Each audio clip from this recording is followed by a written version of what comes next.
যেহেতু একটা ভুল হয়েছে, এই ভুলটাকে আমি শিক্ষা ভেবে সামনের কাজগুলো অবশ্যই ভেবেচিন্তে কাজ করব। ভাই, আপনি এমন একটা সময় এই যে ফিমেল ফোর্টটা আপনি মুক্তি দিচ্ছেন, যখন একটা টালমাটাল সময় আপনাদের জন্য, আমরা যা করতে বলি, ঠিক এই সময়টায় আপনারা যদি ফিমেলটা মুক্তি দেন, তাহলে কি কোথাও একটা ধাক্কা খাবে? আপনার কি মনে হচ্ছে? আমাদের সময়টা ডালমাটাল কেন? টালমাটাল এই কারণে, আপনাদের ফিমেল ফোরের দুজন সহকর্মী তারা কোকা কোলার একটা বিজ্ঞাপনে তারা অভিনয় করেছেন, সেখান থেকে তারা তুমুলভাবে বিতর্কে জন্ম দিয়েছেন, সমালোচনা হচ্ছে এবং আপনার পক্ষে একটা সাইবার অ্যাটাকের এক হুমকি দেওয়া হচ্ছে। এই থেকে এই সময়টা আপনি কি মনে করছেন যে ফিমেল ফোরটা ঠিক মতো যাবে? অবশ্যই ঠিক মতো যাবে, কারণ আমি আসলে পরিশ্রম করে কাজটা করেছি। আমি বিশ্বাস করি যে মানুষের পরিশ্রম কখনো বৃথা যায় না।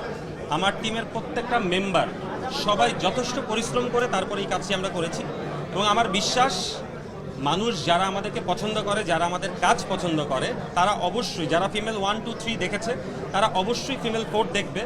যদি 10 জন মানুষও দেখে, আমার বিশ্বাস ওই 10 জনের মধ্যে থেকে 8 জন মানুষ বের হয়ে বলবে যে ফিমেল 4টা ভালো লেগেছে, আপনারাও দেখুন। ক্ষমা চাইনি।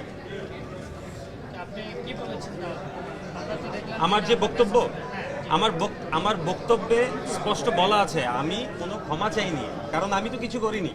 আমি দর্শককে বা আমার প্রতি যারা বিভিন্ন প্রতিক্রিয়া জানাচ্ছিল তাদেরকে আমি বলেছি যে দেখেন, আমি কোনো কাজের সাথে সম্পৃক্ত না। তো আমার মেসেজটা, আমার ফেসবুক স্ট্যাটাসটা এখনো আছে, ডিলিট করা হয়নি। তো আমার ক্ষমা চাওয়ার প্রশ্ন আসবে তখন যখন আমি কোনো অপরাধ করব। সাধারণ মানুষের যে আবেগটা সৃষ্টি হয়েছে, সেই আবেগের প্রেক্ষিতে অমিত সাহেবের কি বক্তব্য? এবং আমরা এখানে জীবন এবং শিমুলকে সেভাবে দেখছিলাম, যদি শিমুল ভেতরে ছিলেন, তারা দুজন কেন এই প্রেস কনফারেন্সে নেই? এবং আপনি পরিচালক হিসেবে আপনার বক্তব্যটা কি, জবাবটা কি, এবং তাদের পক্ষ থেকে আপনাদের কোনো বার্তা আছে কিনা সাধারণ মানুষের? শিমুল আমার টিমের মেম্বার, আমার অ্যাসিস্ট্যান্ট ডিরেক্টর, ও অবশ্যই আছে, হয়তো বা আশেপাশেই আছে। পুরো প্রজেক্ট নিয়েই ও কাজ করেছে। আর জীবন ভাই হয়তো বা কোনো কাজে ব্যস্ত অথবা অসুস্থ, আমার সাথে জীবন ভাইয়ের কথা হয়নি। আর আমার যা বক্তব্য সেটা আসলে আমি আমার ফেসবুকে স্ট্যাটাসের মাধ্যমে দিয়ে দিয়েছি।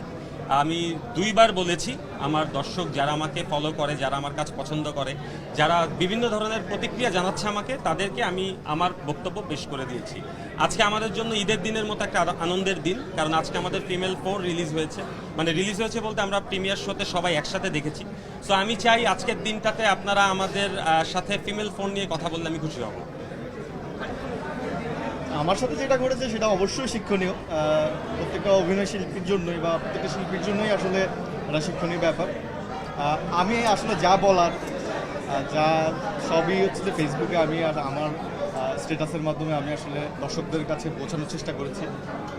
এর বাইরে আসলে কিছু বলার এখন আর নাই, সবই আমার ফেসবুক স্ট্যাটাসে আমি ক্লিয়ার করে দিয়েছি। তো আসলে সবাই আমার জন্য দোয়া করবেন। যেহেতু একটা ভুল হয়েছে, এই ভুলটাকে আমি শিক্ষা ভেবে সামনের কাজগুলো অবশ্যই ভেবেচিন্তে কাজ করব। ধন্যবাদ সবাই।